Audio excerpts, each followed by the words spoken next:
അള്ളാഹിനെ പറ്റി പറയാണ്, ഞാനൊരു കാര്യം ഉണ്ടാകണമെന്ന് തീരുമാനിച്ചാൽ കുൻ എന്ന് ഞാൻ പറഞ്ഞാൽ ഫയക്കൂനു, അത് ഉണ്ടാകും.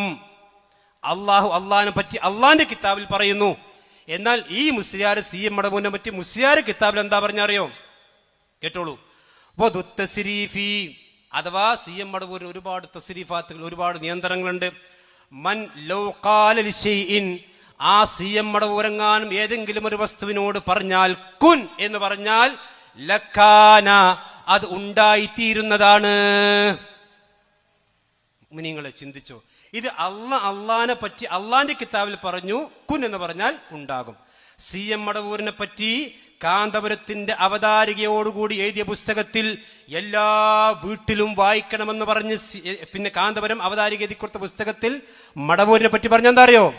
മടവൂരെങ്ങാനും ഒരു കാര്യത്തിൽ കുൻ എന്ന് പറഞ്ഞാൽ അത് ഉണ്ടാകും. ഈ പുസ്തകത്തിൽ പറയുന്ന കാര്യമാണ് നമ്മൾ സ്വീകരിക്കേണ്ടത്, അതല്ല അള്ളാന്റെ കിതാബിൽ പറഞ്ഞ കാര്യമാണോ? ഏതാ മുഅ്മിനീങ്ങൾ സ്വീകരിക്കേണ്ടത്? വളാഞ്ചേരിയിലെ മുഅ്മിനീങ്ങൾ ചിന്തിച്ചോ? സുന്നി മുജാഹിദൊക്കെ അവിടക്കട്ടെ, അള്ളാന്റെ കിതാബ് എടുക്കി, അള്ളാന്റെ കിതാബ് എടുക്കി. അള്ളാന്റെ കിതാബിൽ അള്ളാഹിനെ പറ്റി പറഞ്ഞ് സ്വീകരിച്ചൂടെ? ഇയാൾ പറയുന്നു, എന്താ പറഞ്ഞ്? മൻ ലൗ ഖാല ലിശൈഇൻ കുൻ, ആ സി എം മടവൂരെങ്ങാനും ഒരു വസ്തുവിനോട് കുൻ എന്ന് പറഞ്ഞാൽ ലക്കാന, അത് ഉണ്ടായിത്തീരുക തന്നെ ചെയ്യും. ഇത് മുജാഹിദ് കട്ട് വായിച്ചതല്ല, ഇത് വാങ്ങാൻ കിട്ടുന്ന പുസ്തകമാണിത്. ഇത് പൊന്നു മുഅ്മിനീങ്ങൾ ചിന്തിച്ചോ, ഇത് വിശ്വാസിക്ക് ഭൂഷണമാണോ? ഇത് വിശ്വാസിക്ക് വിശ്വസിക്കാൻ പറ്റിയതാണോ?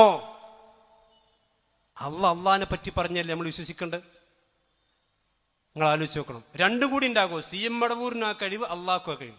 ലൈസ കമിസ്ലിഹി ശൈഉൻ, അള്ളാഹുവിനെ പോലെ ഒന്നുമില്ല. റസൂൽ അള്ളാഹിനെ പറ്റി ഒരു പടപ്പില്ല.